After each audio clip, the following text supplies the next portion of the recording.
إن الحمد لله نحمده ونستعينه ونستغفره ونعوذ بالله من شرور أنفسنا ومن سيئات أعمالنا من يهدي الله فلا مضل له ومن يضلل فلا هادي له وأشهد أن لا إله إلا الله وحده لا شريك له وأشهد أن محمدا عبده ورسوله. Dhe të nderuar, ne kemi folur mësimet e kaluara në shpjegimin e akidës tahawije. Po sot do bëjmë një përjashtim. Sot disa mësime që do vinë inshallah. Për disa arsye do bëjmë përjashtim dhe do flasim për një temë tjetër. Tema për cilën do flasim sot ka lidhje me një problem aktual, të cilin ne jemi duke jetuar dhe duke vuajtur të çdo ditë. Edhe ky lloj problemi është duke u rritur fatkeqësisht nga dita në ditë.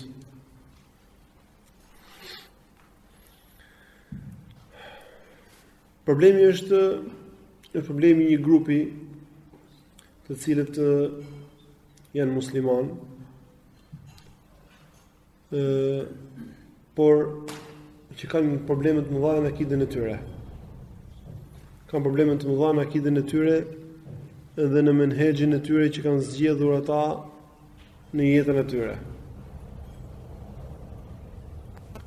Këta njerëz kanë disa cilësi të cilat domethënë do Allah na mundsoj t'i shpjegojmë inshallah në vazhdim dhe në mësimet që do vinë.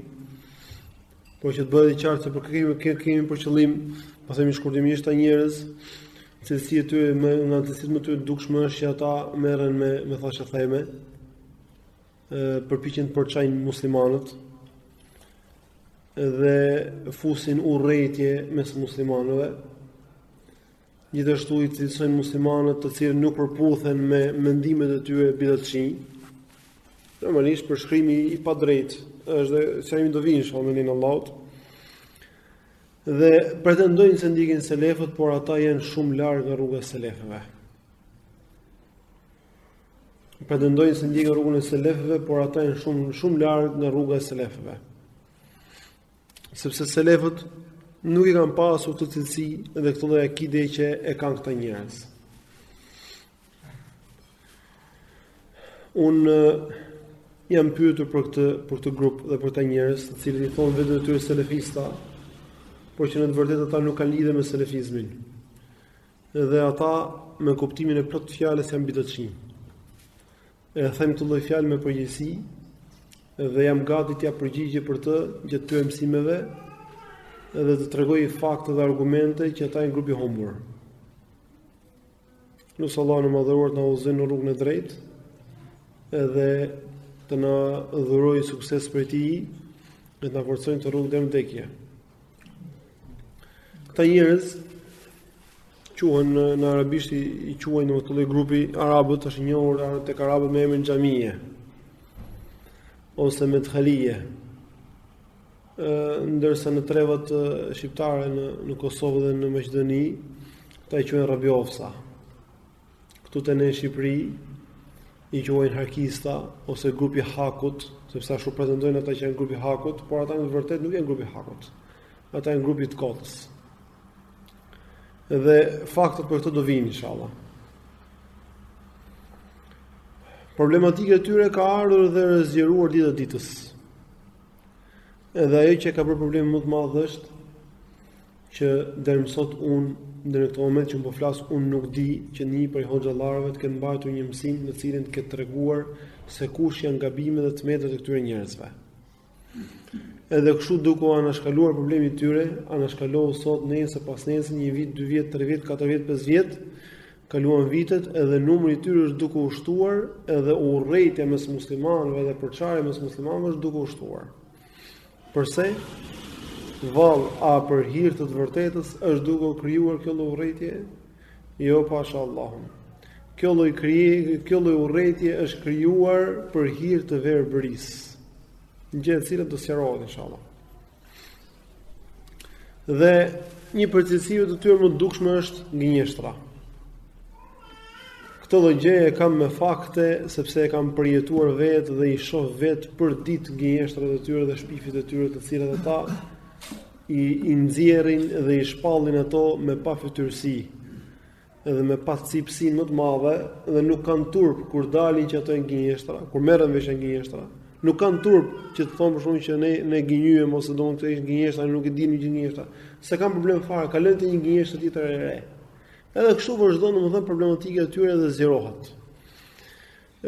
Metoda e tyre gjatë gjithë kohës tyre që ata dinë vetëm filani, kështu fistani, kështu filani, kështu fistani, kështu filani, kështu fistani, kështu nuk la rob dynja pa e futur në gojën e tyre. Nuk la rob të Allahut që punon për fenë Allahut në këtë dynja pa e futur në gojën e tyre, madje edhe xhamatin e bën çorb. Çorbi kanë bërë xhamatet me thashathemet e tyre, sepse kjo është domethënë në vërtet dhe thosh malli i tyre të cilin ata e tregtojnë.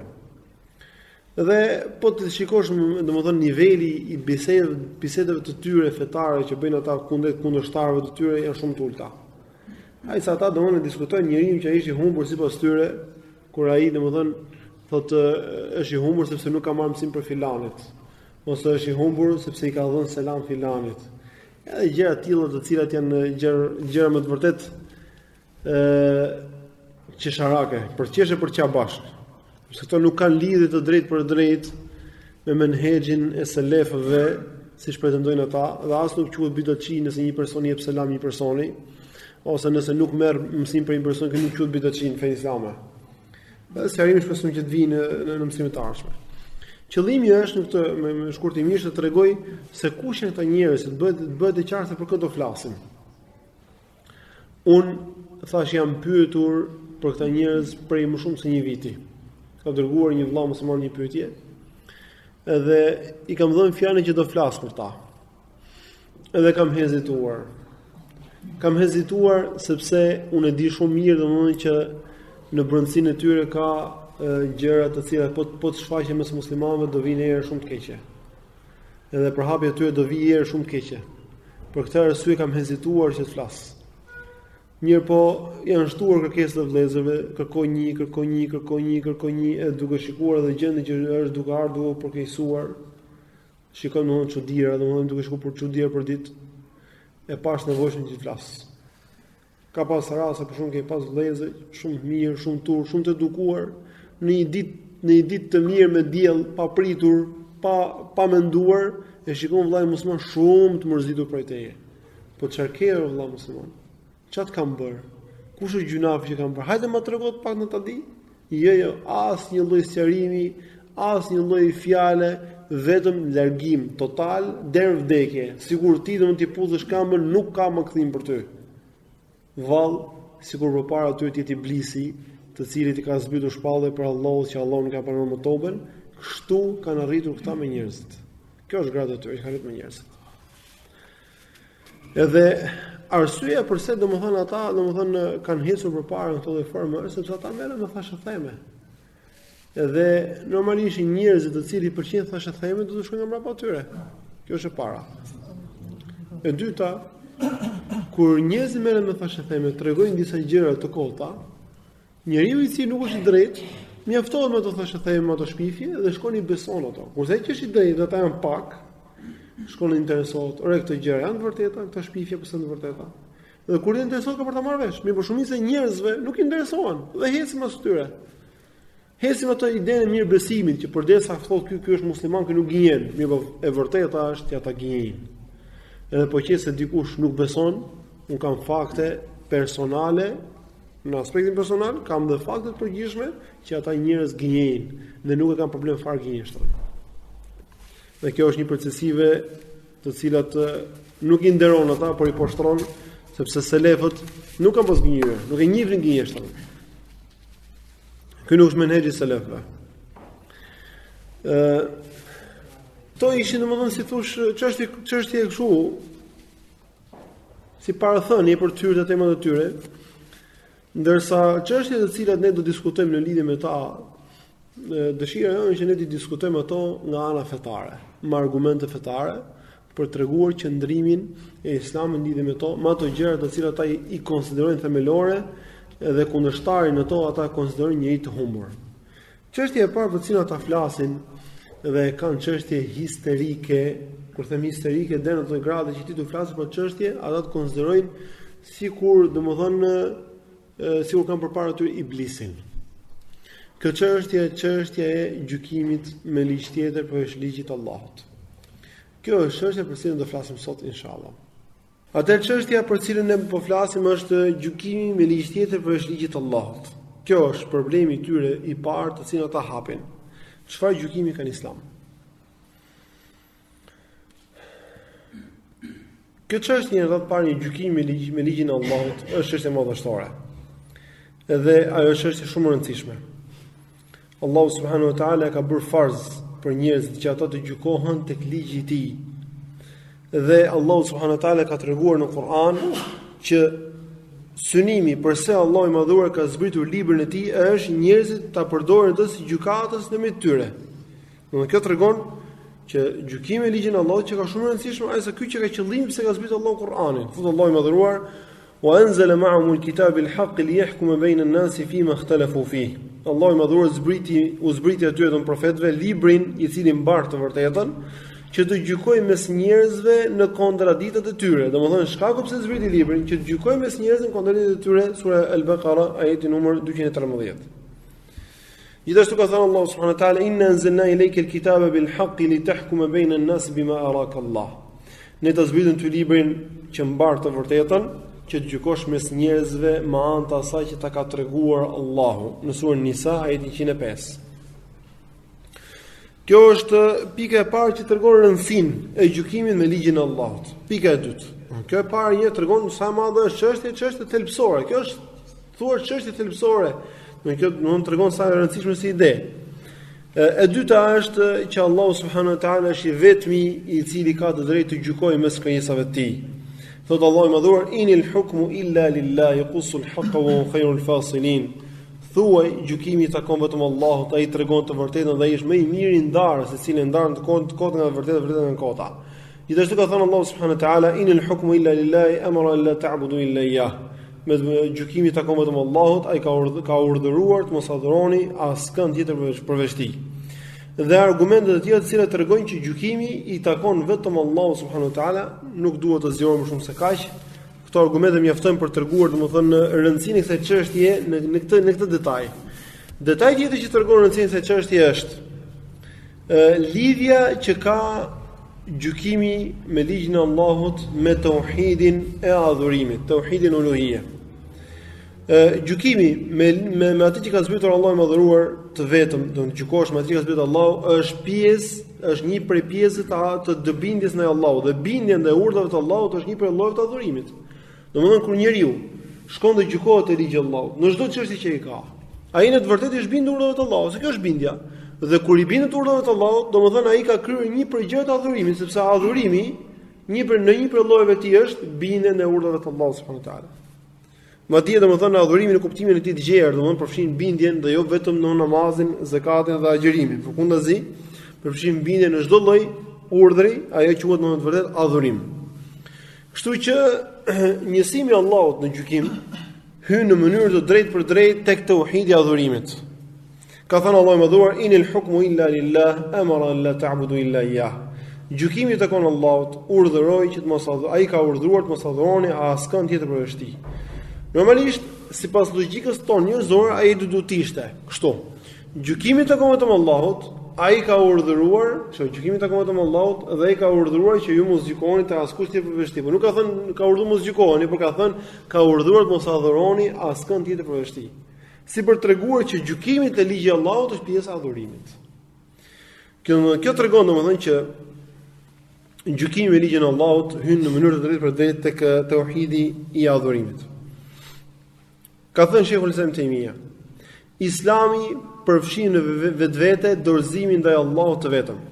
Prandaj, kush i dorëzohet atij, kush dorëzohet Allahut subhanahu wa taala, dhe i dorëzohet gjithashtu edhe dikujt tjetër përveç Allahut, ai quhet mushrik. Dhe kush nuk i dorëzohet Allahut madhëruar, ai është mendje madh. Domthonë është treguar mendje madh ndaj adhurimit të Allahut. Dhe mushriku, edhe mendje madhi, i cili nuk pranon të adhurojë Allahun, është mosbesimtar. dhe dorëzimi ndaj Allahut subhanahu wa taala të vetëm përfshin adhurimin e tij të vetëm dhe bindjen ndaj tij dhe vetëm tij. Bindjen ndaj tij domethënë të zbatosh ligjet e tij. Kështu kjo është pjesë e tauhidit uluhiyye, kështu që gjykimi i ligjit Allahut është pjesë e tauhidit uluhiyye. Gjithashtu gjykimi i ligjit Allahut është pjesë e tauhidit rububiyye dhe pjesë e tauhidit asma wa sifat. Është pjesë e tauhidit rububiyye sepse njeriu duhet besojë që të drejtën për të vendosur ligje dhe për të gjykuar mes robëve e ka kush ai i cili posedon ata. Edhe ai i cili ka krijuar ata. Edhe prandaj Allahu subhanahu wa taala i ka quajtur ata murgjit dhe priftrint edhe ata rabinët që futi ka quajtur zotra erbab sepse ata vendosin ligje. Thot Allahu subhanahu wa taala ittakhadhu ahbarahum wa ruhbanahum arbaba min dunillah.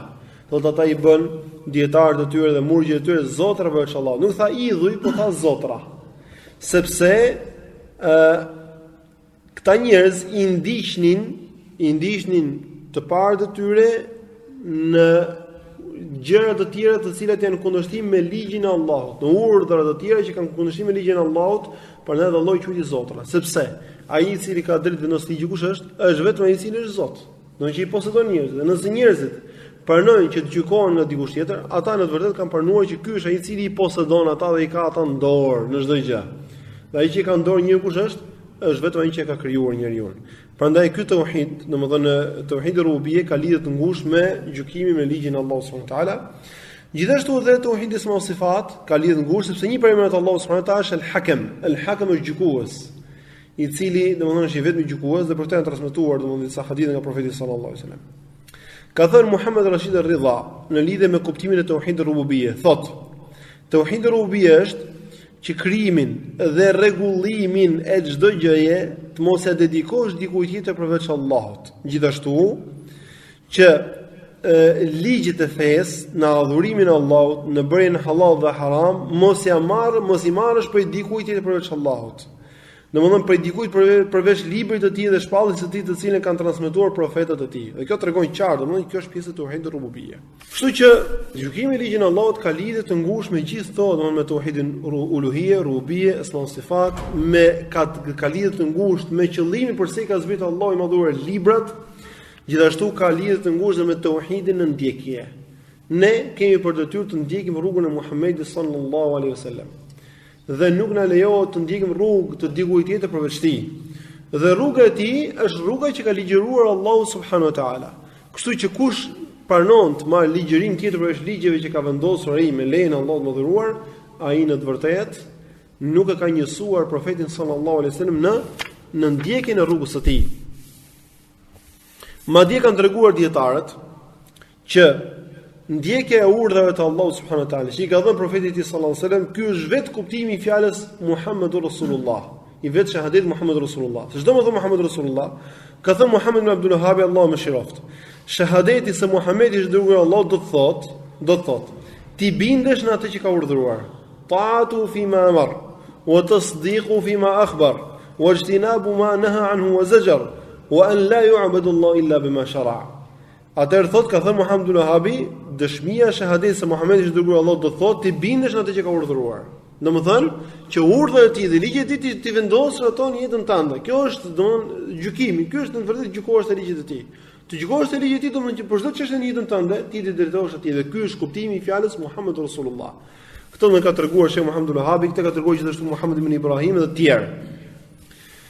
Edhe domethënë çështje të tjera, pika të tjera të cilat mbase lut Allahu ne na mundsoj të shpjegojmë inshallah kur të vi këtë çështje e sqarimit saj në hutbë. Flasim për këtë temë.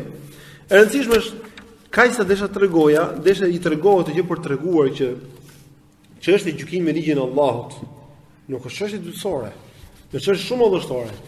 Dhe duhet që me të vërtetë muslimanët të japin kësaj çështje një lloj rëndësie tepër të veçantë. Pse?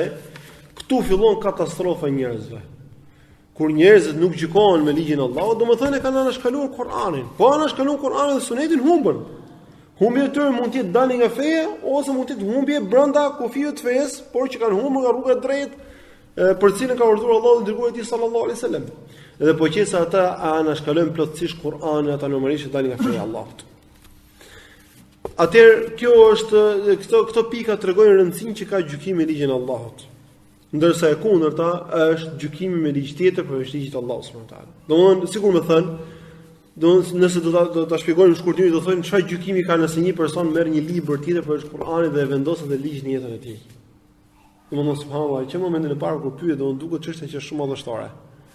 Domthonë kur themi që të marrësh Kur'anin e ta bësh ligj në jetën tënde, kjo është çështje thelbësore e jetës dhe e besimit tënd. Ndërsa e kundërta kësaj është nëse një person e merr një ligj tjetër, kush do qoftë ai lloj ligji, dhe vendos atë si legjislacion në jetën e tij dhe në jetën e njerëzve që ka ai nën pushtetin e tij. Çfarë gjykimi ka kjo në Islam? Kjo është çështja e vëllezër për cilën njerëzit sot kanë rënë në kontradikt.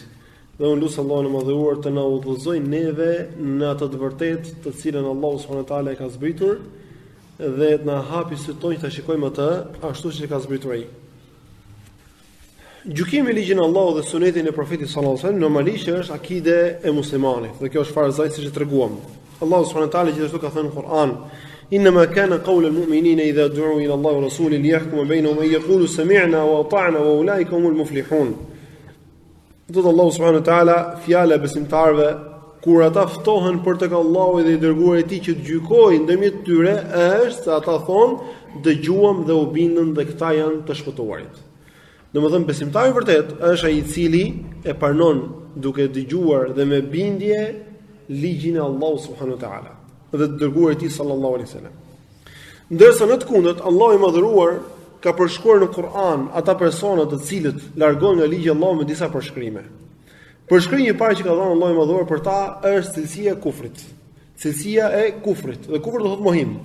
Ka thënë Allahu i Madhëruar: "O men lam yahkum bima anzala Allahu fa ulaika humul kafirun." Thot kush nuk gjykon me ligjin e Allahut, ai është prej mosbesimtarëve. Domthonë ka bërë kufër. Gjithashtu ka thënë Allahu i Madhëruar: "Men lam yahkum bima anzala Allah", dhe kjo është cilësia e dytë, është padrejtia. Thot: "Men lam yahkum bima anzala Allah fa ulaika humudh zalimun", dhe kush nuk gjykon me atë që ka zbritur Allahu, ai është prej mizorëve dhe prej të padrejtëve. Kjo është cilësia e dytë që ka treguar Allahu për ata që nuk gjykohen te ligji i Allahut. Dhe e treta është el-fisq, domthonë të jetë njëri i dal nga ligji i Allahut. O men lem yahkum bima anzala Allahu fa ulaika humul fasiqun, edhe kush nuk gjykon me atë që ka zbritur Allahu, ai është prej fasikëve. Gjithashtu e katërta është që Allahu i Madhëruar ja ka mohuar imanin atij personi i cili gjykohet te dikush tjetër përveç ligjeve të Allahut dhe dërguarit sallallahu alaihi wasallam. Ka thënë Allahu i Madhëruar në Kur'an: "Fala wa rabbika la yu'minuna hatta yuhakkimuka fima shajara bainahum." Pasha Zotin tënd, ata nuk kanë besuar derisa ata të marrin ty si gjykues në kontradiktat e tyre. Deri në fund të jetëve, të cilat do vi serimi i tyre më mbrapa dhe fjalët e dietarëve to. E rëndësishme këtu Allahu i Madhëruar ka treguar që nuk kanë besuar, pasha Zotin tënd nuk kanë besuar, nuk kanë besimtar.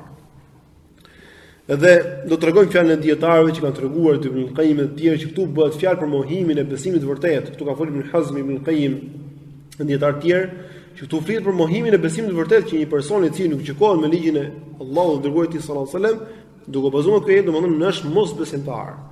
Gjithashtu, cilësia e pesë që ka treguar Allahu i Madhëruar që ai që gjykohet te ligji i dikujt tjetër përveç ligjit të Allahut, ai në të vërtetë gjykuar te ligji i tagutit.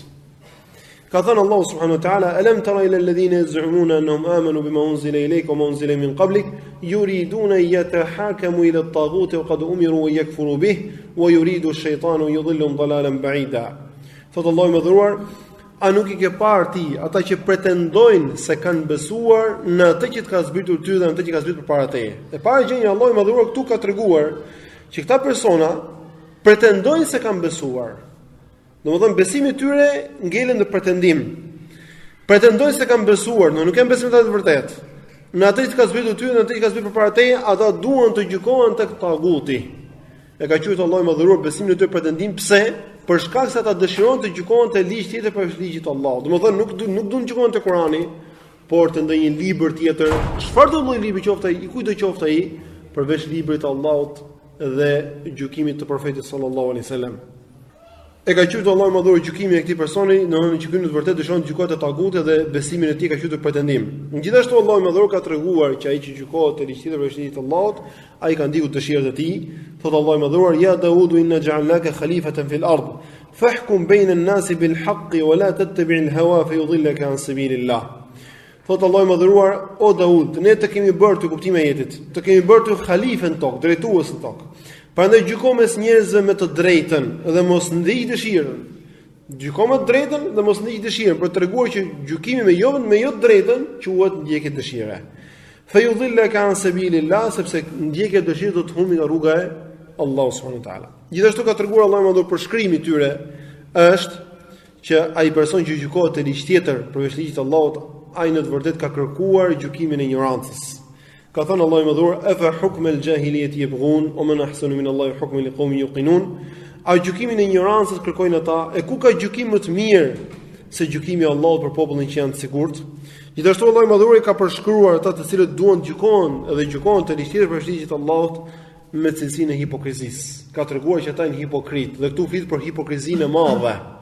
Edhe për këtë ka ndodhur një ngjarje në kohën e Profetit sallallahu alajhi wasallam me Omer radhiyallahu anhu, e cila shpresojmë që të vijë në mësimin e ardhshëm. Thot Allahu më dhuar: "Wa idha qila lahum ta'alu ila ma anzala Allahu ila ar-rasuli ra'aita al-munafiqina yasudduna 'anka sududa."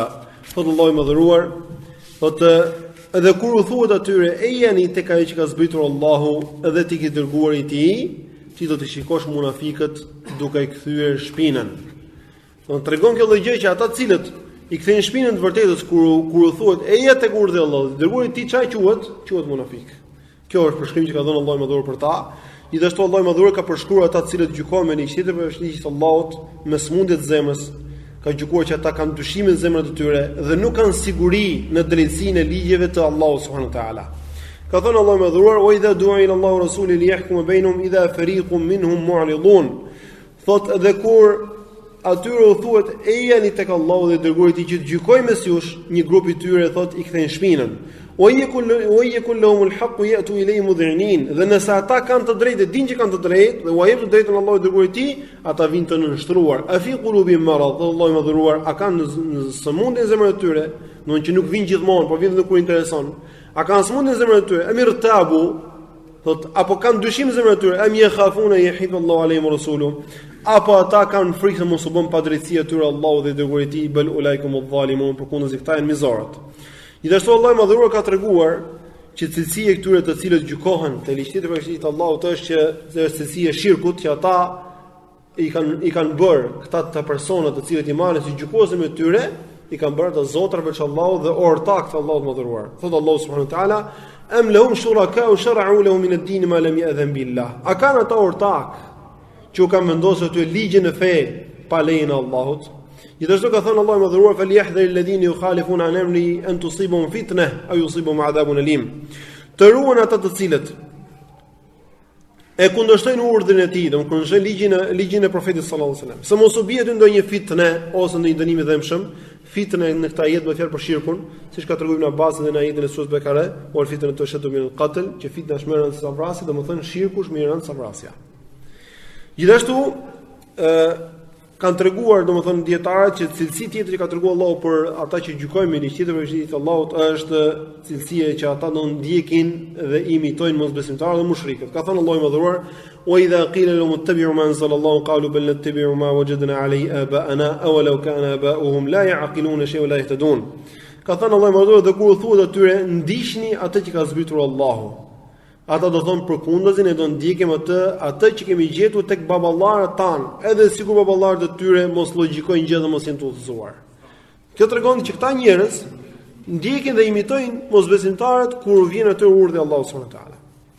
Këto janë përshkrimet që ka dhënë Allahu i mëdhëruar për ata që gjykohen te ligjet e tjera përveç ligjeve të Allahut subhanahu wa taala. Këto lloj përshkrimesh, megjithë ato rëndësinë dhe pikat që tregojmë në fillim fare, tregojnë të vërtetë se sa madhështore është kjo si çështje.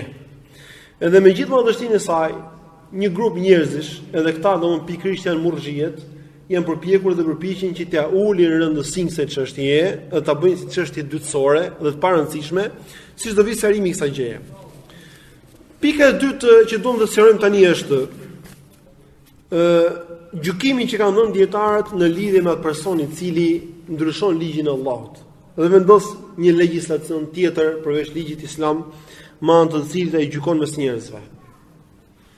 Për këtë lloj gjykimi, për këtë lloj çështje, domethënë, çështjen kur njeriu vendos në një ligj tjetër për ligjit të Allahut dhe e bën atë gjykues mes njerëzve, ka treguar disa dietar ixhmaun e umetit islam që ky lloj veprimi konsiderohet kufur që e nxjerr njeriu nga feja. Edhe ixhmaun e kanë përmendur dietarët si vjen, do të tregojmë tani inshallah. I pari për dietarët që do të tregojmë është Ibn Kathiri. Dhe po e tregojmë këtë gjë për treguar që kjo çështje është bazuar në argument fuqishëm, ky është ixhmau i umetit islam. Dhe ixhmau është argumenti i tretë për argumenteve fetare, autentike në fe, dhe ixhmau nuk lejohet që të hidhet poshtë vetëm se me fakte. Dhe faktet kush janë? Që të vjen një person i cili domethënë ka jetuar në kohën e Ibn Kathirit, për shkak në rastin konkret, edhe aty ku thotë Ibn Kathiri që ka ixhma, thotë ai nuk ka ixhma sepse filan dietar që ka jetuar në kohën e Ibn Kathirit e ka hedhur poshtë, nuk është dakord me këtë mendim. Nikoj që Ibn Kathiri ka treguar ixhmaun, thotë gjithë dietarët janë dakord që kjo çështje është kështu. Edhe thotë Ibn Kathiri, kush e lehot ligjin i cili është muhkem do që nuk është shfuqizuar, i cili i ka zbritur Muhammed ibn Abdullah sallallahu alaihi wasallam, dhe shkon gjykohet te një prej ligjeve të tjera të shfuqizuara, ai ka bërë kufër, thotë. E jo më nëse një person shkon dhe gjykohet tek Jasa. Jasa është ligji që ka vendosur Xhenkis Khani te populli i tij, ligj, po them unë tash, ligj të cilin e ka marrë kam mbledhur nga disa ligje çifute, disa ligje krishtere, disa ligje nga feja islame dhe disa ligje të tjera nga zakonet e vendit të tij. Ka bërë një libër të tërë, ka quajtur Jasa, dhe këtë libër ka vendosur si legjislacion, si punë e Kuranit, do siç kemi në Kur'an, ai kishte vendosur librin e Jasa ose Jasit, gjykues mes njerëzve. Tash Ibn Kathiri thotë, ai personi i cili gjykohet te një prej ligjeve të shfuqizuar për një prej në shariat të shfuqizuar për shembull Teurat, Injil, Zebur, gjykohet te këto thotë. Mbas ato është shfuqizuar, ai ka bërë kufër thotë. Nëse një person thotë për shembull unë legjislacionin e din kam Teuratin. Do të thonë musliman. Unë do të me Teurat, se Teurati është zbrit Allahu. Ne i themi ai gjykon me këtë ai ka bërë kufër, sepse është shfuqizuar. Kjo është fjalë e Kathiri. Pastaj thotë, kur ky ka bërë kufër, që ky gjykohet me ligj që ka zbritur Allahu, vetëm se ky është shfuqizuar dhe ky ka bërë kufër. Po ai person thotë i cili shkon gjykohet te Jasa, edhe i përparësi Jasës përpara, domethënë përpara ligjit të Allahut. Kush e bën këtë lloj gjëje, thotë Ibn Kathiri, ai ka bërë kufër sipas ixhmaut të muslimanëve. Ky person thotë ka bërë kufër sipas ixhmaut të muslimanëve, këtë ka përmendur në librin El Bidaya wan Nihaya, vëllimi numër 13, faqja 128. Atëherë, ky është dietari i parë, Ibn Kathiri, i cili ka shprehur qartë ixhmaun në umetin islam që ai person i cili vendos një legjislacion tjetër për legjislacionin islam dhe gjykon e përdor të si gjykues mes njerëzve, ai ka dalë nga feja islame, vetëm që ka dalë, por ai domosdoshmë ka dalë sipas mendimit të gjithë muslimanëve. Dhe normalisht ky është Ibn Kathiri, nga dietarët e mëdhenj njohur dhe kur transmeton ixhmaun, nuk është fjalë shaka, thuaç ka domosdoshmë ky është mendimi i gjithë dietarëve, është gjë shumë madhështore. Edhe mohimi i ixhmaut nuk lejohet në fe. Vetëm se kur njeriu ka fakte nga bashkëkohësit e Ibn Kathirit, në rastin konkret, në cilin për shembull një prej tyre ose 2 ose 3 ose 4 kanë kundërshtuar këtë gjë dhe nuk janë dakord që gjykimi i ligjit të Allahut është kufër i madh, atëherë po themi nuk ka ixhma. Përndryshe, themi ai person që pretendon që ky ixhma nuk vlen, duhet të sjellë fakte. Edhe fakte nuk ka.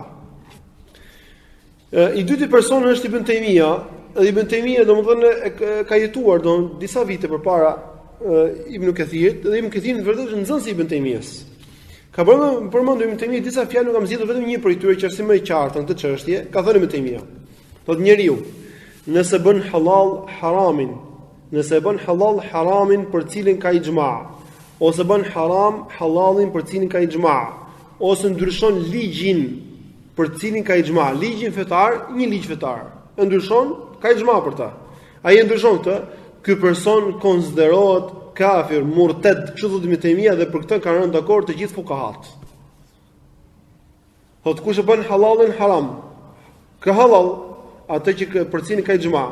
Kush e bën haramin halal, ka haram, atë haram për cilin ka ixhma. Dhe kush ndryshon një ligj, kë ligj, atë ligj për cilin ka ixhma. Çfarë ligji shembull, thotë, ai person i cili vjedh nuk i pritet dorë, para ai duhet të burgos një muaj. Ky është ndryshimi i ligjit. Thotë kush ndryshon një ligj tillë, ai thotë konsiderohet kafir, murted bi ittifaq al-fuqaha. Dhe për këtë kanë rënë dakord të gjithë fuqahat. E ka përmendur në Mezmul Fatawa, vëllimi numër 3, 267. Atë ky është dietari i dytë që tregon ixhmaun në umetin islam në këtë çështje.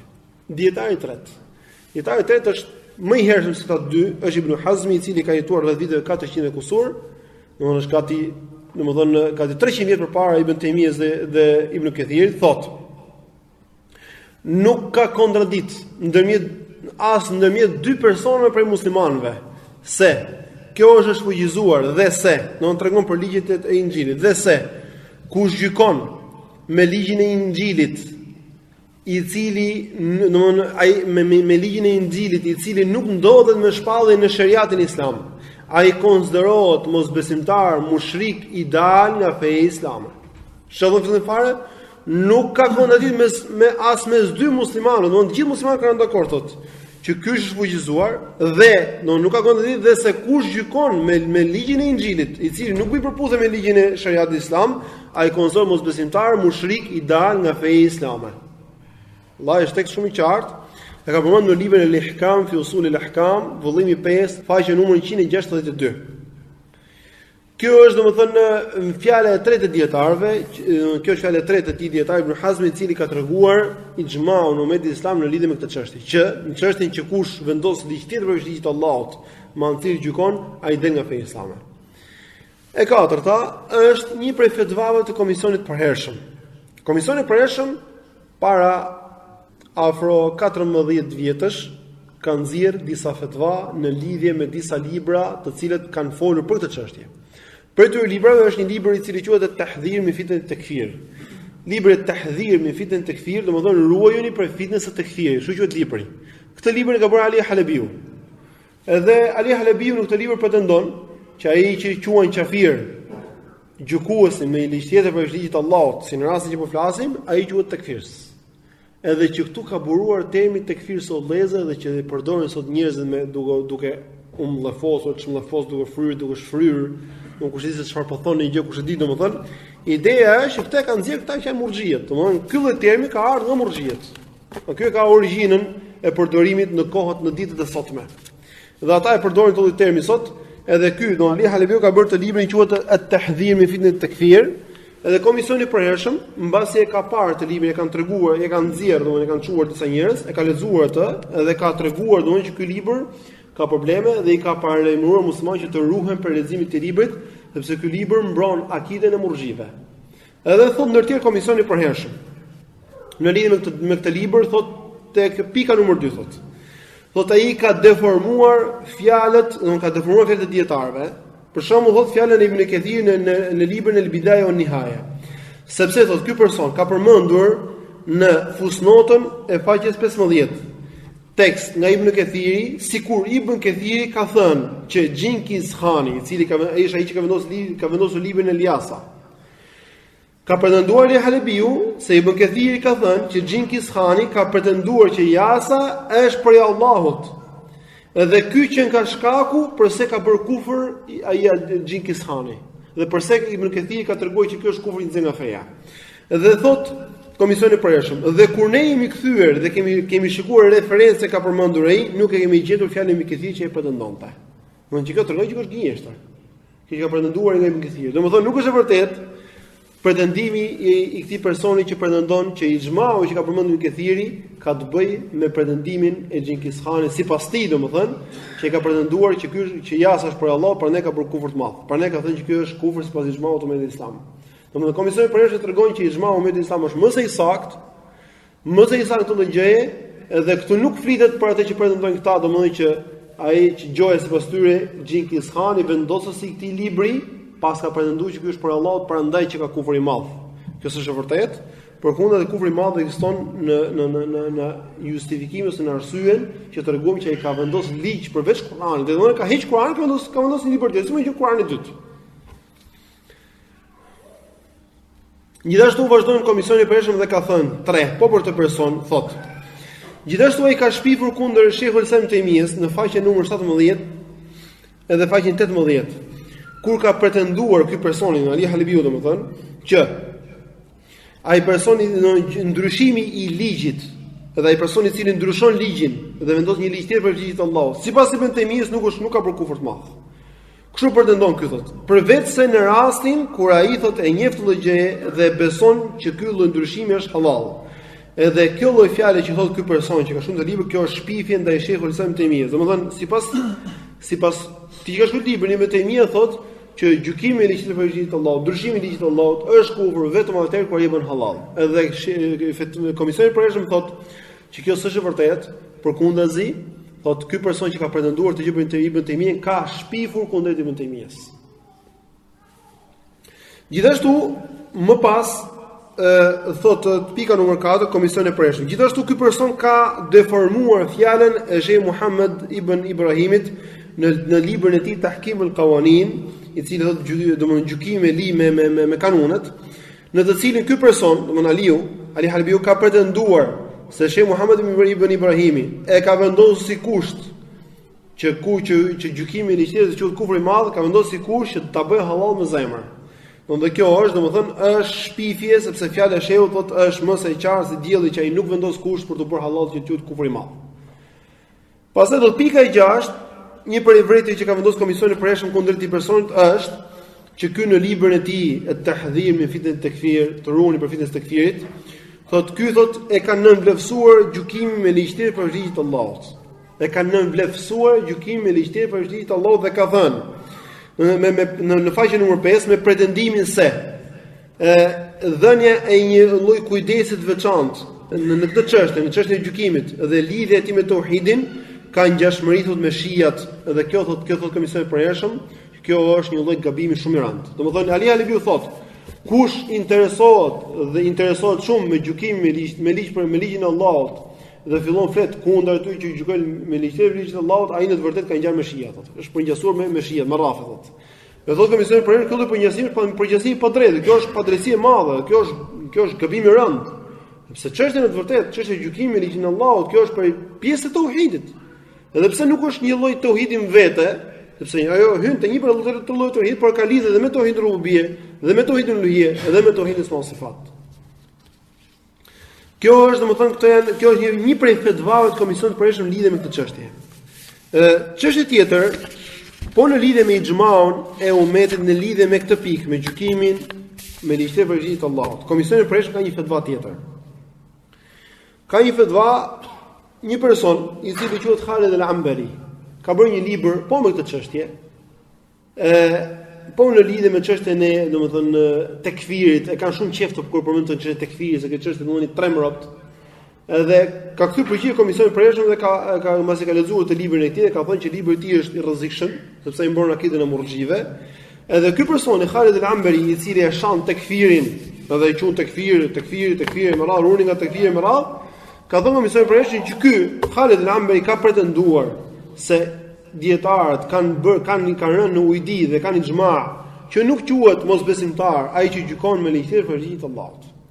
Edhe thotë komisioni i përgjithshëm, ai ka pretenduar ixhmaun e ehli sunetit që nuk është kufër i madh gjykimi me ligjin për ligjit të Allahut në ligjvënien e përgjithshme, përveç se atëherë kur njeriu e bën halal me zemër, thotë. Edhe gjykimi i ligjit sipas këtij personi në të gjitha rastet është vetëm si një gjunaf, si të gjitha gjunavet, edhe është poshtë kufrit. Pastaj do komisioni përgjithshëm, kjo është një shpifje e qartë kundrejt ehli sunetit, burimi se shpifje vjen nga ignoranca ose nga synimi i keq, Allahu na ruajt dhe na shpëton nga çdo e keqe. Kto ishin domethënë disa fetva edhe disa fjalë të dietarëve, të cilët tregojnë dhe flasin për ixhmaun në umetin islam lidhur me këtë çështje. Domethënë, vëllezër, këtu kemi bëjmë çështje të mëdha. Nuk është shaka. Gjithë dietarët që përmendëm kanë treguar ixhmaun në umetin islam. E megjithatë dalin këta që ne mund të thëmë të nabite, njerëz domethënë sapo kanë dalë, sapo kanë mbier, kupton? Dalin edhe i quajnë kundërshtarët e tyre xhawarij. Si po Ali Halebiu me shok. I quajnë xhawarij. Dhe me çfarë justifikohen? Shikosh justifikimin e tyre vallahi, domethënë janë për të qeshur për çfarë bashk. Janë për të qeshur për çfarë bashk. Shikoni justifikimin e tyre. Justifikimi i tyre i parë është ata janë argumentuar që gjykimi me ligjin e Allahut, me ligj tjetër për ligjin e Allahut, është kufri i vogël në të gjitha rastet. Përveç rastet kur njeriu domodin e bën halal me zemrën, këtë rast më njëjtonin se për të nuk ka dyshim asnjëri dhe murxhiet e pranojnë që po e bëri halal me zemrën, atë që ka bërë Allahu haram është kufër. Ne flasim kur njeriu ndryshon ligjin e Allahut dhe vendos ligj tjetër. dhe bën ligj të përgjithshëm për gjithë njerëzit. Për këtë lloj rasti, këta murxhiet thonë që ky është kufër i vogël dhe nuk është kufër i madh, dhe janë argumentuar me fjalën e Ibn Abbasit, i cili është pyetur për ajetin o men lam yahkum bima anzalallahu fa ulaikumul kafirun, kush nuk gjykon me atë që ka zbritur Allahu, ai është prej mosbesimtarëve. Ka thënë Ibn Abbasi, ky është kufër dune kufër. Në një transmetim ka thënë Ibn Abbasi, leysa bil kufr alladhi yadhhabuna ilayhi. Nuk është kufri që mendojnë ata. Nuk është kufri që mendojnë ata. Për çfarë flet Ibn Abbasi këtu? Fatikisht për fjalën e Ibn Abbasit, disa dietarë kanë gjykuar që teksti i tij, fjala që transmeton Ibn Abbasi është e dobët. Le ta konsiderojmë sikur është saktë. Dhe ky është mendimi i shumicës dietarëve që fjala e tij është e saktë. Po e konsiderojmë sikur është e saktë. Ata më të mirë që është e saktë. Kjo është, domethënë, ky lloj mendimi që ka treguar Ibn Abbasi është një prej mendimeve që është treguar tek ky ajet, dhe jo të gjithë mendojnë, nuk është ky vetëm mendim. Ka dhe mendim tjetër shpjegimin e ajetit që do vi më mbrapa. Në mendimi i parë që këtu flitet për kufër dune kufër, dhe kufër dune kufër do të thotë që është kufër poshtë kufrit të madh, domethënë kufri i vogël. Ky është kuptimi. Dhe pyetja që duhet bërë këtu është për çfarë rasti flet Ibn Abbasi këtu? A flet Ibn Abbasi këtu për personin i cili ndryshon ligjin e Allahut? A flet Ibn Abbasi këtu për ata persona të cilët e kanë lënë Kur'anin më janë dhe kanë marrë një jasa ose një të ngjashëm me jasën dhe kanë vendosur si punë e Kur'anit dhe gjykon tek ai ditë dhe natë edhe për gjithë njerëzit? A për të flet Ibn Abbasi? Fatikisht përgjigjja për këtë është domethënë si vjen. Ne themi së pari, kjo domethënë nëse ne do pretendojmë që Ibn Abbasi flet për këtë lloj rasti kur njerëzit e ndryshojnë ligjin të gjithë, themi kjo është shpifja e Ibn Abbasit. Sepse Ibn Abbas në kohën e Ibn Abbasit kjo lloj ideje, kjo lloj ngjarje nuk ka ekzistuar. Për arsye sepse historikisht është vërtetuar që muslimanët nuk janë gjykuar me ligj tjetër për ligjit të Allahut. Që në kohën e sahabëve deri në kohën e ardhjes së tetarëve, në kohën e Ibn Taymijës dhe Ibn Kathirit. Domethënë deri në vitin 700 muslimanët janë gjykuar vetëm me ligjin e Allahut. Nuk dihet që tek muslimanët ketë ardhur një prisje të ketë marrë një legjislacion tjetër përveç Kur'anit, ta ketë vendosur atë në vend Kur'anit, ta ketë hequr Kur'anin më janë. Kjo s'ka ekzistuar. Dhe sidomos kohën e Ibn Abbas që ishte në kohën e sahabëve normalisht. Atëherë, domethënë këtu bëhet fjalë domethënë për çfarë flet Ibn Abbasi këtu. Kjo është që ne duhet të meditojmë rreth saj me vëmendje. Atëherë Ibn Abbasi këtu domethënë flet për një lloj rasti tjetër i cili nuk është ky rasti të cilin këta e përdorin, për cilin këta e përdorin. Po ta shikosh rastin për çfarë flet Ibn Abbasi, historia është që në kohën e Ibn Abbasit kanë qenë xhawarixhët ata të cilët e përdorin këtë lloj ajeti si argument. Dhe xhawarixhët e përdorin këtë lloj ajeti për kë? Për njerëzit e thjeshtë edhe për prisit të cilët gjykonin me ligj tjetër për ligjit të Allahut. Për njerëzit e thjeshtë që bënin gjunafe, edhe për prisit që gjykonin në një çështje të veçantë me ligj tjetër për ligjit të Allahut, por ligji i tyre përgjithësisht kush ishte i ligji i Allahut. Domethënë, shembull, për të kuptuar. Prisit ishin Banu Umayya që i thonin Sham. Ata legjislacion kishin Kur'anin. Mirë po u vinte ndonjë mik ose ndonjë shok që kishte bërë një gjunaf, dhe ata nuk e dënonin për hir të miqësisë dhe shoqërisë që kishin me ta, por e përjashtonin dhe e fanin dhe si thosh e largonin nga dënimi për që caktonte ligji i Allahut. Kjo është ajo që ekziston në kohën e Ibn Abbasit. Dhe për këtë lloj rasti është pyetur Ibn Abbasi nga xhawarixhët. Gjithashtu e pyetur dhe një prej tabiinëve quhet Abu Mijles. Do vi domethënë teksti tani më mbrapa. Edhe për këtë ka thënë Ibn Abbasi që ky është kufri i vogël, sepse xhawarixhët me anë të këtij ajeti që thotë kush nuk gjykon me ligjin e Allahut ai është kafir, e përdorin këtë lloj ajeti për Bani Umayya, të cilët ata gjykojnë me ligjin e Allahut, në të vërtetë. Dhe thoshin këta janë kafir se kështu ka thënë Allahu. Por në të vërtetë ajeti nuk flet për këtë lloj rasti. Për ne transmeton Ibn Xheriri me zinxhir transmetim të saktë nga Umar ibn Hudayr, thotë: shkuan tek Abu Mijles disa njerëz nga fisi Banu Amr ibn Sadus, që ishin domethënë ibadhije. Ibadhije është një për grupet xhawarixhëve. Dhe i thanë: o Abu Mijles, fjala Allah më dhuruar, o men lam yahkum bima anzalallahu fa ulaika humul kafirun. A është hak? Edhe i thotë ai po. I thanë: o Abu Mijles, po këta thotë a gjykojnë me ligjin e Allahut? Thotë për kë për Bani Umayya, halifën. I thotë ai, ligji i Allahut është feja e tyre që ta ndjekin dhe që e zbatojnë. Atë thonë ata dhe tek ajo ftojnë, dhe nëse lën diçka prej saj, ata e dinë që kanë bërë gjunaf. I thanë, jo, pasha Allahun, por ti ke frikë. I thot ai përkundazi, ju jeni më parësor për të pasur frikë se sa unë, thot. Por ky ajet ka zbritur për xifutët dhe për krishterët dhe për mushrikët. Ky është teksti i qartë i cili ka ardhur Ebu Mijles. Domethënë Ebu Mijles një prej tabiinëve të njohur, i cili u pyet për ata Beni Umeje, nuk i quajti mosbesimtar. Pse? E para gjë i thotë ata gjykojnë me ligjin e Allahut. Nuk dalin nga ligji i Allahut. Domethënë Ebu Mijles dëshmon këtu që ata nuk kanë marrë ligjin e Allahut, ta nxjerrin me një anë dhe vendosin një ligj tjetër, legjislacion të ri për ligjin e Allahut. Jo, thotë ky është ligji i tyre. Qartë? Kjo është pika e parë. E dyta thotë që ata çfarë përjashtojnë për ligjin e Allahut ndonjë person, edhe thotë kur e bëjnë ndonjë gjunaf, e bëjnë duke menduar që ata po bëjnë gabim. Domethënë nuk ka vend te ky ajet për ta. Këtë u thotë Ebu Mijles tyre njerëzve. Por thotë ky ajet ka zbritur për çifutë për kështetë, do vi sqarimi i kësaj më vonë inshallah. Kështu që Ebu Mijles tonë tregon një çështje shumë të rëndësishme ndonjë realitetin për të cilin të flitesh atëherë në kohën e Ibn Abbasit, në cilin ai thotë që ky është kufri i vogël. Për çfarë flitet? Flitet për prisa që gjykojnë me ligjin e Allahut. Edhe Ibn Abbasi për këtë ka folur dhe ka thënë që ky është kufri i vogël. Kështu që domethënë ta marrësh tash këtë rastin e prisave në kohën e Ibn Abbasit gjykojnë me ligjin e Allahut. Dhe pastaj ta krahasosh atë me rastin e sotshëm që njerëzit e kanë marrë Kur'anin dhe e kanë vendosur me cep. E thon Kur'ani ka vendosur vetëm në xhami. Dhe marrin një jasa dhe vendosin për gjykuar mes njerëzve, thuash që Ibn Abbasi ka folur për këtë rasti, pashallahu kjo është shpifje. Kush pretendon se Ibn Abbasi ka folur për rastin e sotëm që ne jetojmë sot, ai ka shpifur në Ibn Abbasit.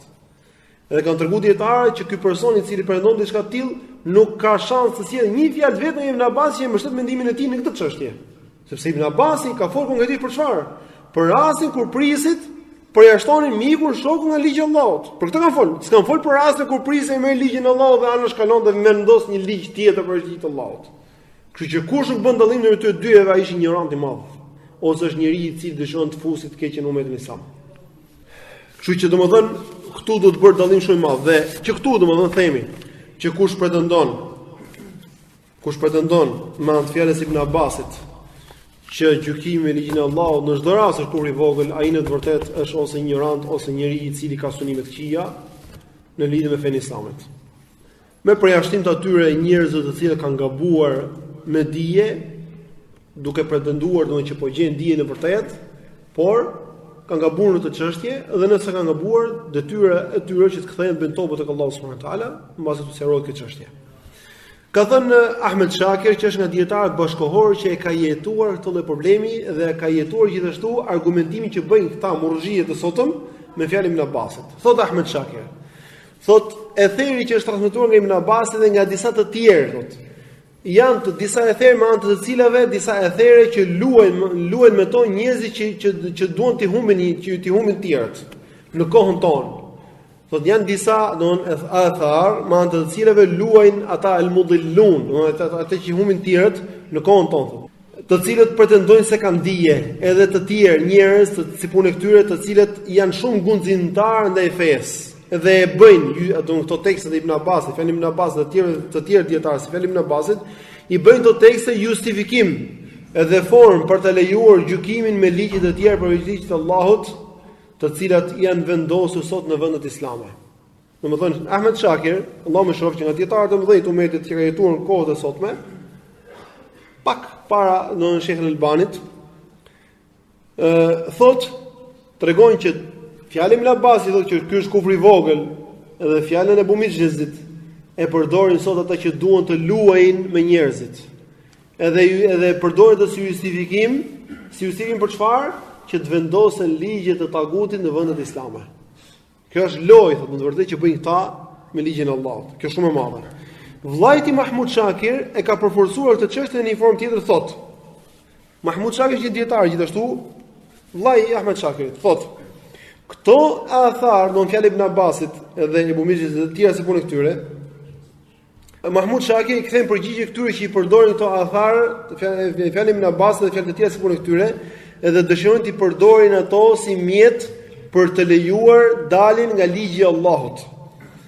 Edhe e sqaron Mahmud Shakir që këtu domthon pyetja e atyre i badhive, domthon Khawarizh dhe Ebu Mijlesit nuk ka lidhje me vendosjen e një ligji tjetër siç bëhet sot.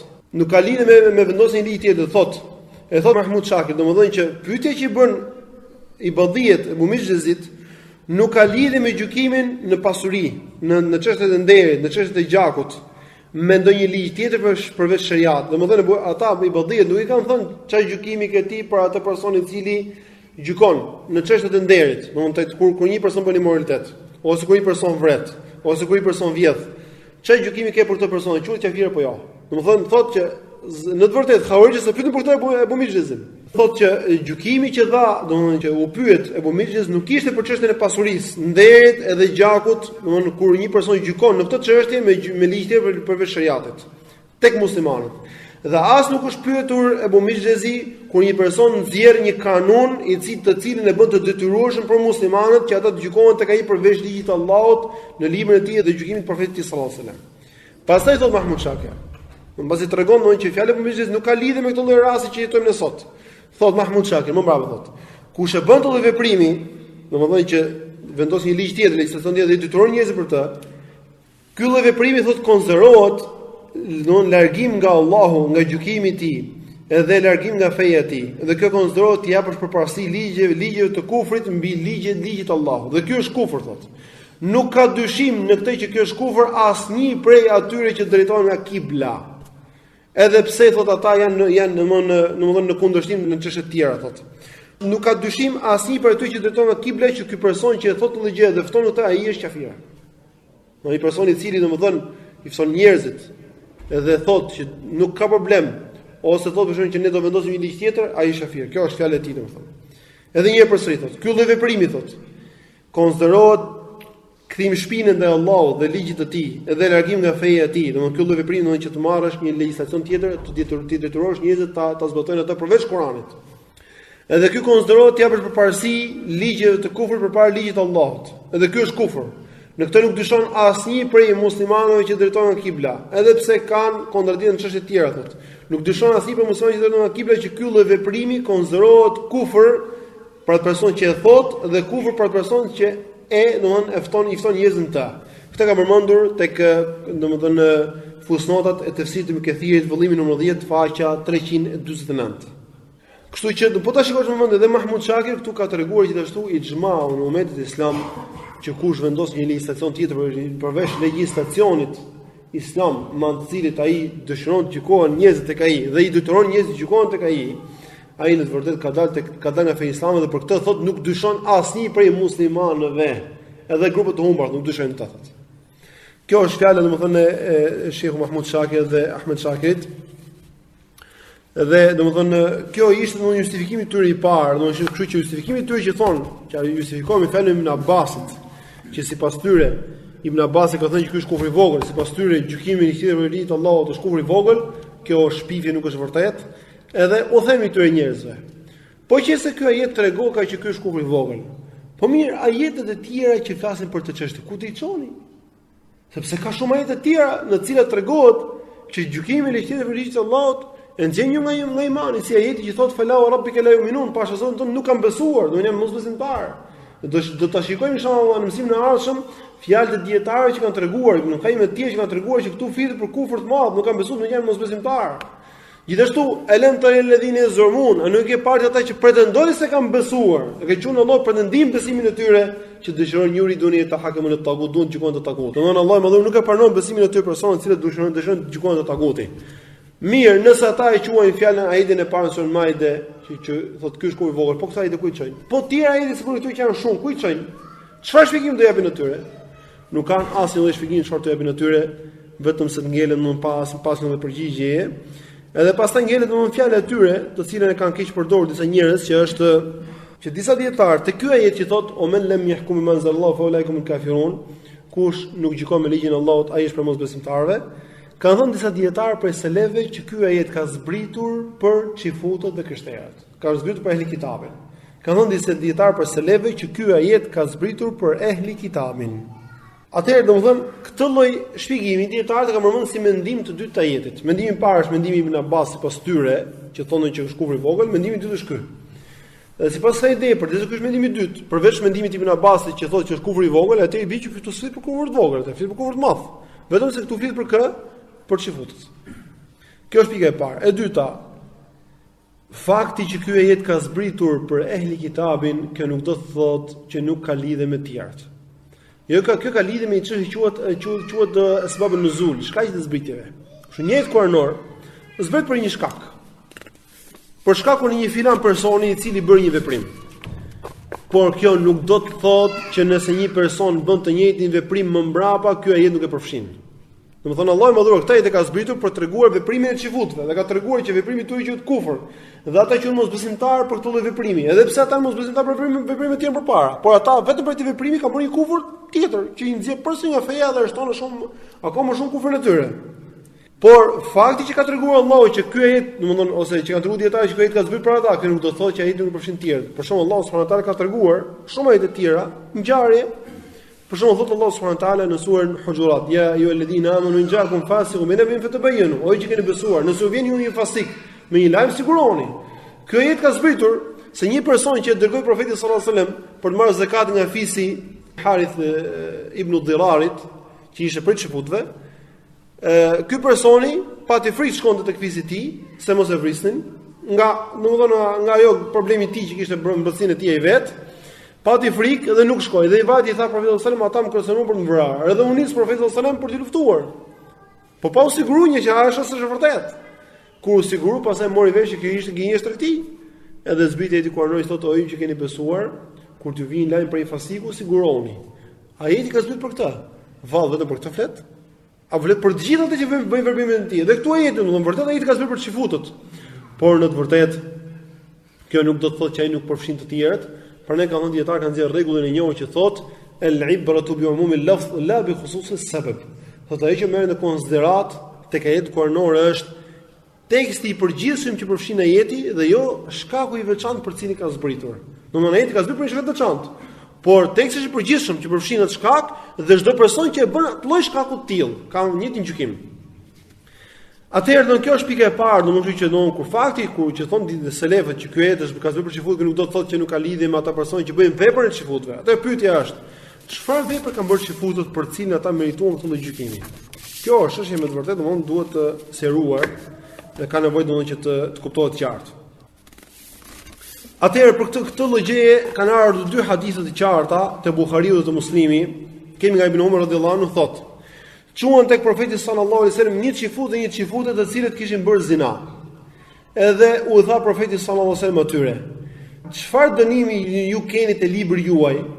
I than dietarët e tyre: "Ne te libri jon kemi dënimi jon kundër tyre dyve është që atyre u nxihet fytyra dhe hypen kafsh mbrapsh. Dhe nxjerr para njerëzve për të turpuruar." Tha Abdullah ibn Selami, që ishte për muslimanë dhe ishte për dietarët e tyre. Tha i dërguar Allahut, kërkoi atyre të cilën Tauratin. Edhe e sollën Tauratin. Edhe vendosi dorën tek ajeti që flet tek ajeti i Tauratit, i cili tregon domosdoshmë që ai person që bën immoralitet burr apo grua vritet me gur. Edhe lexuan atë që ndodhish përpara tij dhe atë që ndodhish mbas tij. Por nuk lexuan tek se vën dorën aty. Edhe i tha profeti sallallahu alajhi wasallam, i tha Abdullah ibn Selami, ti person ngrije dorën, hiqi dorën që aty. Edhe kur hoqi dorën kur shikojnë aty ajetin e gurzimit në Taurat. Edhe e lexuan atë ajet. Edhe tha profeti sallallahu alaihi wasallam, urdhëroi që të vriten me gur, dhe një transmetim tregon profeti sallallahu alaihi wasallam thotë: "O Allah, unë jam i pari që e ringjall ligjin ton mbasi e vdiqën xifutët ligjin tat." Edhe në transmetimin e Muslimit nga Bara ibn Azib, profeti sallallahu alaihi wasallam tregoi që sollën një xifute që i kishin nxirr në fytyrë, dhe tha profeti sallallahu alaihi wasallam atyre: "A kështu e keni ju në librin tuaj dënimin e immoralistit?" I thanë ata po.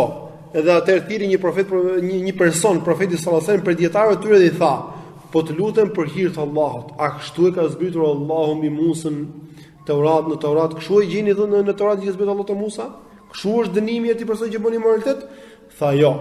Edhe sikur ti mos ma kishe kërkuar këtë gjë për hir të Allahut, nuk do t'rregoja thotë. Ne e kemi thotë në librin ton që ata vriten me gur, por kur ky lloj veprimi fillon të bëhet te njerëzit tan të lartë, ne thotë e merrnim njërin e lartë dhe nuk e dënonim. Pastaj e bën të lloj veprimi njëri i dobët dhe ne e dënonim. Dhe na than ne dhe ram dakord pastaj e jetë mblidhemi që të vendosim një ligj të përbashkët në cilin dënojmë dhe njërin e lartë dhe njeriu e dobët, i dënojmë gjithë soi. Edhe vendosëm në vend të gurzimit, në mbras me gur, vendosëm nxirjen e fytyrës dhe kam zhikun. Edhe tha profeti sallallahu alajhi wasallam, o Allah, unë jam i pari person që po e ringjall ligjin tënd mbasi ata e vdiqën atë dhe u urdhëroi që të vriten me gur. Edhe këtu pas zbrit Allahu më dhuroa ajeti që thotë, o men lem yahkum man anzalallahu fa ulaikumul kafirun, dhe kush nuk gjykon me ligjin e Allahut, ai është prej mosbesimtarëve. Dhe në vim. Çfarë kuptohet për haditheve? Ajo që kuptohet për hadithe që na intereson ne këtu është që këta, domethënë, xifutët nxorrën një ligj të ri, do ndryshuan ligjin e Allahut dhe vendosën një ligj të ri përveç ligjit që vendos Allahu. Allahu kishte vendosur ligj që të vritet me gur, ata vendosin një ligj të ri. Domethënë bën një lloj legjislacioni të ri. Edhe ky lloj legjislacioni çfarë kishte të bënte me një lloj ligji që përkiste të gjithë njerëzve, nuk e vendosën, nuk e bën përjashtim vetëm njerëz të mirë, njeriu të lartë sipas tyre, që quhen ata njerëz të mirë, por ata thonë përdesa po përjashtojmë të përjashtojmë të gjithë. Atë çfarë bën? Në vend që të përjashtojnë një nga një, vendos një ligj legjislacion për gjithë njerëzit. Edhe për këtë arsye Allahu i mëdhur gjykoi për ta që ata kanë dalë nga feja e Allahut dhe quhen mosbesimtar për këtë arsye. Domethënë, ajo që bën çifull, ç'është në të vërtetë? Ata vendosin një legjislacion të ri. Kurse në kohën e Ibn Abbasit, ç'a ndodhte? Ç'a ndodhte në kohën e Ibn Abbasit? Xulefat atëherë nuk vendosin legjislacion të ri, ata nuk thoshin që ai person që bën immoralitet nuk gurzohet. Por ç'a thoshin? Ky është miku jon, prandaj ne po përjashtojmë mikun ton. E qartë? Kështu që domethënë, ajeti kuranor ka zbritur për xifutët, dhe ky është teksti te Buhariut të Muslimit që tregon ka zbritur për xifutët, dhe arsye pse Allahu më dhoi ka qenë ata mosbesimtarë sepse ata ndryshuan ligjin e Allahut dhe vendosën një legjislacion tjetër, dhe po për këtë ka thënë Ibn Taymija, që kush ndryshon ligjin për cilën ka ixhma të umetit, ai është mosbesimtar sipas rënies dakord gjithë fuqahave. Ky është teksti. Prandaj kjo fjalë që pretendojnë këta që ky ajet ka zbritur për xifutët, kjo nuk bie kundërshtim fare me këtë ide që po tregojmë ne, përkundazi e mbështet ata dhe më fuqishëm. Madje u po them diçka. Fjala Ibn Abbasit me fjalën e Bumixhezit. Gjithashtu edhe fjala domethënë ajeti kuranor nuk bie kundërshtim fjalën e Ibn Abbasit dhe as me shkakun e zbritjes. Pse? Shkaku i zbritjes tregon për rastin kur njerëzit ndryshojnë legjislacionin dhe tregon që ky është kufri i madh. Kurse Ibn Abbasi ka treguar dhe Ibn Mijhes ka treguar rastin kur njerëzit nuk ndryshojnë legjislacionin, po bëjnë vetëm përjashtime dhe bëjnë falje aty ku Allahu nuk fal. E qartë? Ky është dallimi. Prandaj dhe Ibn Mijhes dhe para Ibn Abbasi kanë gjykuar që ky lloj rasti kur ata falin ligjin e Allahut dhe nuk dënojnë me ligjin e Allahut, por bëjnë përjashtime, është kufri i vogël. Ndërsa kur bëhet legjislacion siç e mund shifutut, ky është kufri i madh. Dhe kjo është që treguam, dhe ky është edhe gjithashtu dhe ixhma umat islam, dhe këto janë shkurtimisht justifikimet e tyre që kanë përmendur, në të cilat ata pretendojnë që, domethënë, me anë të këtyre dy fjalën që thotë para kufër duan në kufër dhe fjala e dytë që thotë që ky ajet ka zbritur për xifutët, me anë të tyre ata kanë pretenduar që këtu flitet për kufrin e vogël të madh, ose nuk flitet për muslimanët, dhe ne e shpjeguam pak a shumë këtë gjë dhe për këtë falënderim tek Allahut, që këtu nuk flitet siç pretendojnë ata për kufrin e vogël, por flitet për kufrin e madh, dhe kufri i vogël vetëm në rastin kur njeriu bën përjashtime dhe jo kur vendos legjislacion. Ndërsa për rastin kur njeriu e bën halal atë që ka bërë Allahu haram dhe bën halal gjykohet me një tjetër, për këtë nuk dyshon musliman, llogarit për këtë dhe murxhiet janë dakord dhe thonë që me të vërtetë që ai që bën haramin halal ose halalin haram, ai del nga feja islame. Kjo është çështje e padiskutueshme, nuk diskuton njërin ta. Gjithë çështja është kur njeriu vendos një legjislacion, edhe pse me gojë mund ta pranoj, kjo është hipokrizi e qartë. E para me gojë po thot, e di ai që ata që ka poshtë muslimanë duan ligjin e Allahut, dhe ai për të bëjë çefin atyre, çfarë u thot? U thotë po unë jam dakord me Kur'anin, nuk vjen kundër gjykimit, nuk kam çfarë të bëj, sepse kështu janë rrethana, kupton? Prandaj po ligjikojmë ligj tjetër. Dhe vendos ligj tjetër, jo vetëm që vendos, por ç'a bën? E vendos ligj tjetër dhe i detyron njerëz me forcën e ligjit dhe me forcën e pushtetit që ta zbatojnë atë ligj. I lufton të gjithë ata të cilët e kundërshtojnë të lloj ligji, edhe ata ftues të cilët ftojnë njerëz për të gjykuar me ligjin e Allahut, i lufton dhe i fut ata në përburgje. E megjithatë, domethënë, ky sipas këtyre njerëzve konsiderohet musliman, sipas këtyre murxhive konsiderohet musliman dhe nuk ka për të asnjë problemi të madh, përkundër thjesht duke bëjë gjunaf si gjunafat e tjera. Në të vërtetë, domethënë, ky është duke luftuar ligjin e Allahut haptozi dhe duke vendosur një legjislacion tjetër, edhe me anë të lloj veprimi sipas ixhmaut që treguam nga këta dietarë që përmendëm, ky konsiderohet kufur i madh në këtë rasti. Në mësimin e ardhshëm shpresojmë që të tregojmë inshallah dhe fjalë të tjera dietarë lidhur me këtë çështje, edhe disa ide të tjera kuranore që flasin për këtë çështje, të cilat e vërtetojnë që ky mendim që po tregojmë, ky është mendimi i vërtetë i ehli sunnetit dhe xhamatit, Dhe kjo është çështja e parë të cilën domethënë trajtojnë dhe e përhapin shumë këta që quhen grupi i Hakut ose i Harkut, që unë do preferoja ti quhenin pseudo selefista. Edhe domethënë mendoj që kjo çështë do vinë inshallah, do sqarohet pse këta janë pseudo selefistë dhe nuk janë selefistë, s'kan lidhje me selefizmin. Dhe problemi i tyre i parë është ata kanë kundërshtuar ixhmaun në umetin islam në këtë çështje. Ky është problemi i tyre i parë. Që ata kanë kundërshtuar ixhmaun në umetin islam. Po mund pranohet kundërshtimi i ixhmaut kur njeriu nuk e di, ndërsa kur njeriu merr vesh që ka ixhma nga disa dietarë të ixhmaut dhe nuk tregon kundërshtimin e këtij ixhmau me fakte, atë i ngjelet përpara tij ose ta pranojë ixhmaun ose të pranojë që ai është në humbje, sepse umeti islam nuk humbet. Profeti sallallahu alajhi wasallam ka thënë nuk bashkohet umeti në humbje. Edhe jo më pasaj ai që pretendojnë ta që i quajnë atë që mbështet ixhma e quajnë tekfirs. Edhe u thash dhe përsëris, këtu ka lindur temi tekfirs. Që përdorin këta dhe sot dhe fillojnë dhe shfryjnë nëpër mezhlisë të muslimanëve, ky është tekfirs, ai është tekfirs, kanë për qëllim këtë çështje në veçantë. Ky është qëllimi i tyre. Në veçantë për këtë çështje. Domethënë për të çështje